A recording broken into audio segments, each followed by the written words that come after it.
Ashama harka fuune kabajamtootaa fi jaalatamtoota keenya akkam isinii jechaa nageenyi keenya isin haa ga'u ka'oonne irraa maddee waa'ee hidhamuu ministeera Itoophiyaa obbo Taayyee Danda'a gaaffiif deebii BBC wajji godhe irratti waa'ee uummata isaa dubbachuu irratti wanni sababa itti ta'ee hidhameef aangoo irraa kaafameef akkasuma hidhameefis waa'ee saba isaatii dubbachuu qofaa fi mee waa'ee isaa bakka itti hidhameeti akkaataa itti hidhamee walumaan ka daawwannu ta'an hordofaa isiniin jenna kabajamtootaa fi jaalatamtoota kennaan magara oduutti isin dabarsinaa nagaan nu tura. Nama agarsiisa jechuudha. Maaliif taa'ee wanni dubbatee wanni inni dubbatee duraan waan fedhillee haasa'uu gaafa mootummaa isaa keessa jiru sanitti akkuma fedhe haasaa agartee qeeqaatuma ture gaafa Jawaarii hidhames akkasuma qeeqaa ture. Haa ta'u garuu yeroo ammaa kanatti namni waalaalee keessaa agartee waalaalee faayidaa uummata alaalee gara nyaattee uummata alaalee gartee keessaa deebi'ee nama hedduu kan mootummaa wajji dalagu akkasumatti keessaa hafe kun osoo hin dubbatiin akkasumatti hafe ka garii gartee achuma gubbaatti akka fakkeenya akka Shimallis Abdiisaa kanaaf fakkeenya godhatanii namni walumaa gata kaarreetti olii gata ariyaan kanaa miti ka garii warri sammuun galeef warri haqliin galeef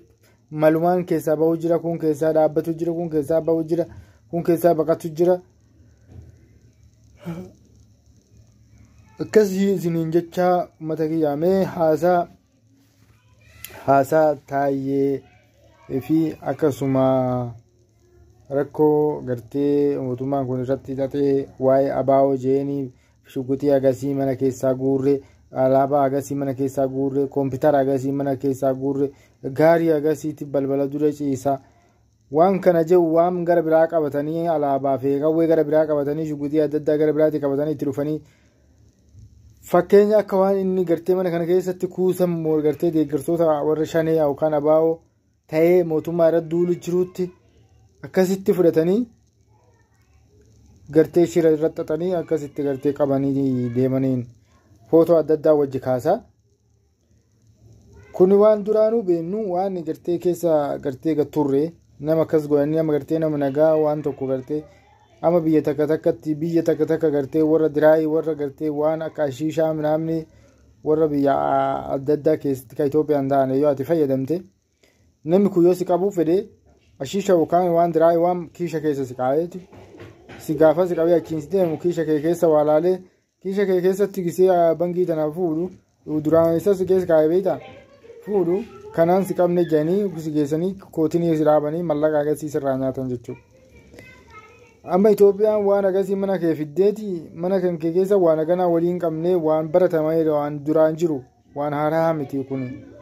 Akkasii isiniin jechaa mee gara oduutti isin dabarsaa na wajji turaa isiniin jaakabatiltoota. Deetaa ministeera nageenyaa mootummaa Itoophiyaa kan turanii fi guyyaa kaleessa xalayaa muummicha ministeera Abiyyi Ahmed irraa barreeffameen taayitaa isaanii irraa kaa'uun isaanii kan ibsame obbo Taayyee Danda'a guyyaa har'aa hidhamuun isaanii beekameera. To'annoo jala oolfamuu obbo Taayyee Danda'a ilaalchisee gumiin waloo tasgabbiitii fi nageenya mootummaa Itoophiyaa ibsa baaseen obbo Taayyeen miseensa adda bilisummaa Oromoo ta'uudhaan hidhamanii erga turanii booda mana hidhaatti gadhiifamanii taayitaa kennameefiin deetaa ministeera nageenyaa ta'anii waa'ee nageenyaatii fi hojjechuun ittuu isaan irra jiru gareewwan ibsichi farra nageenyaa jedhee waame wajjiniin dhoksaadhaan itti hojjetanu argamuu isaanii eeree jira. Obbo Taayyeen yommuu to'annoo jala oolfaman mana isaanii keessa bilbilli harkaa 9 kompiitarri laaptooppii 4 gabataaleen konkolaataa adda addaa 4 qawween kilaasiitii fi shugguxoonni rasaasonni adda addaatii fi galmeewwan adda addaa argamuu isaanii ibsi qaama mootummaa kun beeksisee jira. Obbo Taayyeen taayitaa mootummaarra ittuu jiranii mootummaan akka nama ajjeesaa fi balleessaa jiru ibsuudhaan himachaa akka turan kan hime ibsi qaama mootummaa kun hangafoota mootummaa biroo irrattis hordoffii taasisaa akka jiruu fi dhiyeenyattis tarkaanfii fudhatu uummataa fi akka ibsu eeree jira. Bulchiinsa muummicha ministeera Abiyyi Ahmed ifatti ba'uudhaan miidiyaalee hawaasaa irratti kan qeeqaa turan obbo Taayyeen erga taayitaa irraa ka'uun isaanii itti himame booda xalayaa muummicha ministeera Abiyyi Ahmediif jedhanii barreessan keessatti yaada eda'amuu Abiyyi Ahmed barreessanii fi dubbatan amanuudhaan akka isaan hordofan ibsanii dhaawataan garuu waan dubbatan akka hin jiraannee fi kan dhiiga namaatiin taphatanu ta'uu isaanii hubadhe jechuudhaan ibsuun isaanii beekameera. Obbo Taayyeen yoom akka mana murtiitti dhiyaatanuu fi galmeen imannaa ifatti irratti banamuu ilaalchisee wanti beekame hin jiru. Lola naannoo Oromiyaa fi Amaaraa keessatti taasifamaa jiru irratti waraanni mootummaa xiyyaara nammalee yookaan diroonii akka fayyadamaa jiru Fiild Maarshaal Biraanuu Juulaa mirkaneessanii jiru. Hoogganaan hooggantoota waraanaa Itiyoophiyaa Fiild Maarshaal Biraanuu Juulaa ibsa dhaabbata miidiyaa Faanaa Biroodkaast jedhamu irratti lola naannoo Oromiyaatii fi Amaaraa keessatti taasifamaa jiru ilaalchisuudhaan ibsa kennaniin walitti bu'iinsa hidhattoota wajjin taasifamaa jiruun bakka barbaachisaa ta'e irratti diroonii fayyadamuudhaan haleellaa taasisaa akka jiran dubbataniiru. Bakkaawwan lolli taasifamaa jiru irratti haleellaa dirooniidhaan taasifamuun namoota nagaan ajjeefamaa jiraachuu isaanii jiraattonnii fi dhaabbileen mirga namoomaa ibsaa jiraachuun isaanii ni beekama. Akka lakkoofsa Itiyoophiyaatti 30/30/2016 bakkaawwan godina Walloo Kibbaa keessatti haleellaa diroonii raawwatameen namoota nagaan ajjeefamuu isaanii jiraattota waabeffachuudhaan VON gabaasuun isaa ni yaadatama. Namoota nagaa irratti miidhaa qaqqabaa jiru ilaalchisuudhaan deebii kan kennan Fiild Maarshaal Biraanuu Juulaa waraanni isaanii yommuu diroonii fayyadamu namoota nagaan akka hin miidhamnee fi of eeggannoo taasisaa jiraachuu isaa ibsuun isaanii gabaasameera. Marii nageenyaa waraana bilisummaa Oromootii wajjin taasifamu ilaalchisee kan gaafataman Fiild Maarshaal Biraanuu Juulaa mariin marsaa sadaffaatii fi inni xumuraa jiraachuu akka danda'u dubbachuu isaanii gabaasni Kennedy Abaatee ibse. Ibsi ministeerri haajaa alaa United States karaa dubbii himaa isaa Maatiiw Miilar baaseen waldhabdee Itoophiyaa fi Eertiraa gidduu ture furuuf waliigalteen Aljeers kan mallattaa'e har'a waggaa 23 isaati. Waggaa 23 har'aa Itoophiyaa fi Eertiraan deeggarsa hawaasa idil addunyaatiin karaa waliigaltee Aljeersiin daangaa waloo daangessuuf waadaa waliif kan galan. Bara 2018tti biyyoonni lamaan waliigaltee nagaa isa seenaa qabeessa jedhameef taasisuun biyyoonni lamaan dhimmoota daangaa akka waliigaltee Aljeersitti akka kabajan irra deebiin waadaa waliif kan seenan yommuu ta'u waadaa kan waliif seenan kan jedhe ibsichi yeroo waggaa 23ffaa isaa yaadatamu kanattis abbaan biyyummaa fi birmadummaan daangaa biyyoota lamaanii yeroo kamiyyuu caalaa kabajamuu akka qabus dhaameera. United States deeggarsa waliigaltee Aljeersiif qabdu ammas irra deebitee kan ibsitu yommuu ta'u Itoophiyaa fi Eertiraanis hafuura nagaa bocamaniin gara naannoo tasgabbaa'aa fi badhaadhina qabutti irra caalaatti akka waliin hojjetan jajjabeessuudhaan beekumsa argatan jechuudha. Mana barnoota irraa digirii qabannee yookaan whatever qabannee baana which is hard skill. Namni tokko yoo fi mahandisa ta'eeti hard skill isa barbaachisu qabatee ba'a. Ammoo yeroo ammaa kana keessattuu si'anaa'uun 21st century maal barbaada soft skill barbaada. Dandeettiidhuma uumamuu waan namni qabu jechuudha. So life skill ati kennitu kana life gara rakkina jiruu keessa jiru ijoolleen jaarraa kana keessa jirtu hubatanii akkamiin potenshaala isaanii bira gahanii potenshaala isaanii dandeettii isaanii akkamiin beekanii baafatanidha. Saniifuu jiruun kun kophaa isatti yeroo ammaa kana keessattuu biyyoonni guddatan gaa life coach mentorship jedhaniiti warreen si dura jiran warreen si dura hubannoo fi muuxannoo sirra qaban deebisanii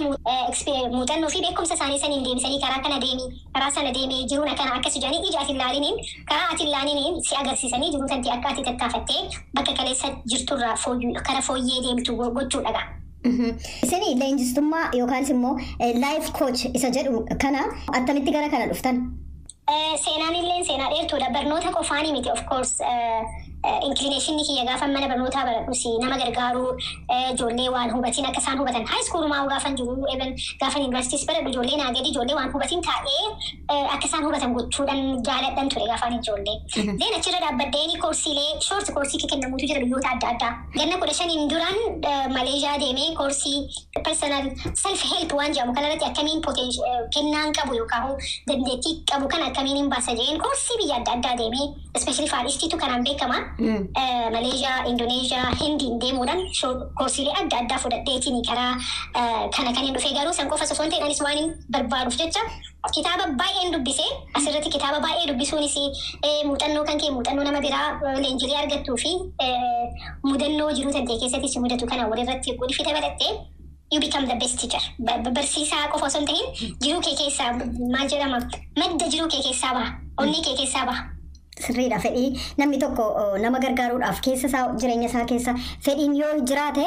ogummaa jaarraa 21ffaa kana keessa jiru irratti hundaa'uudhaan immoo yookaanis immoo barnoota isa ta'uu teeknooloojiin fagaatee deemeera wanti adda addaa immoo waan achi as baasu qaba inni isa keessa namaa jiru sana fedhiin jira taanaani isa itti bu'ee garagalchaa jechuudha gara hojiitti fida isa kanaan hubadhe ibsa keessanirraa maal barattan isin barnoonni keessan maal? Gaafa duraa kan hin baradhe fayyaadha gaafa jeneriikii ta'een fayyaan baradhe yaa'u piir guruppii fi kan akkanaatu jira miti. Sanirratti hundaa'etu mana akkuma ijoollee tamiyyuu fedhuma hawaasaatii fi fedha maatiitii fi fedha piir guruppii jala deemee fayyaan baradhe. Garuu gaafa nuuf argu ani fayyaa irratti arguu hin dandeenye jechuun dandeettiin koo keessi koo akkuma isin jedhe osoo hin deemuu anuma nama gargaaruun arga anuma nama gorsuun arga. Then karaa social science nas deebi'ee sociology baradhee ati akkuma siin jee especially muuxannoon barbaadu kanaa fi beekumsa barbaadu kanatti diploomaa baay'ees nan qaba neurolinguistic programming waan jedhamus psychology haaraa tokkos jechuun karaa hedduun deeme anyways dabalatuma waan naa ta'u maalitti namana barnoota jechuun sammuu teenya waan baru malee waan sammuu teenya banee ati kana kabau dandeettii qabdu akka ati baastu si godhu bare waan ani baradheen kanan qaba bakka digrii kanan qaba bara mastersi kanan qaba jee namni tokko bakka tokkotti maqaa ifii baasee if kaayuuni sin sossoosu sin guddisu akka dhuunfatti sin guddattu akka hawaasatti sin guddattu so navigate godhuu qabda maaliin jaaladha ani waliif maal hojjedhen hawaasa kiyya baay'inaan yookaan dabalataan gargaaruu danda'a jettee yoo keessa navigate goote then you will find yourself. Hojii kana gaafa hojjettanii waajjira mataasaa danda'e qabamoo hojiin keessan kun gaafa hojjettan akka dhuunfaa keessaniitti hojjettu moo akkamiin hojii kana hojjettu? Alright, gaafii bareeda. Akka namatti hojjetta tokko akka dhuunfaatitti organizaationa baneen hojjechaa jira magaalaa Finfinnee keessatti ofiisaan qaba. Yaman qaba organizaatiinoota adda addaa maaliif organizaatiinii keessas rakkinatu jira. Warreen hojjetu kuni nama productivity kan fidus qabu nuu himiti so hubannoon kun baay'ee akka biyyattis hubannoo haaraa waan ta'eef organizationaafis leenjii nan laadhaa akkasumatti immoo dhuunfaafis leenjii nan laadhaa akkasitti hojjechaa jira biyya keessatti jechuudha biyya alaatitti keessattuu biyyoota East Africa irratti keessattuu waan hin jeef biyyoota adda addaatti laadhaa leenjii kana especially East Africa irratti garuu Kenya, Sudan, Djibouti, Uganda, East Africa irratti akkuma waliigalatti leenjii kana kennuun hin beekama. Organizationoota addunyaarra jiran jechuun keessattuu China, Malaysia keessatti argamaniifis akka konsaltaantii ta'een hojjedhaaf. Maqaan dhaabbata keessanii yookaan organizationii keessanii maal jedhama? Maqaan dhaabbata kiyyaa Kaffitaa Training and Consultancy jedhama. Biyya keessa kan jiru kana jechuun consultancy irratti hojjetame tiree nama gorsuu fi nama kunuunsuu irratti waan hojjetuu fi training and consultancy organization.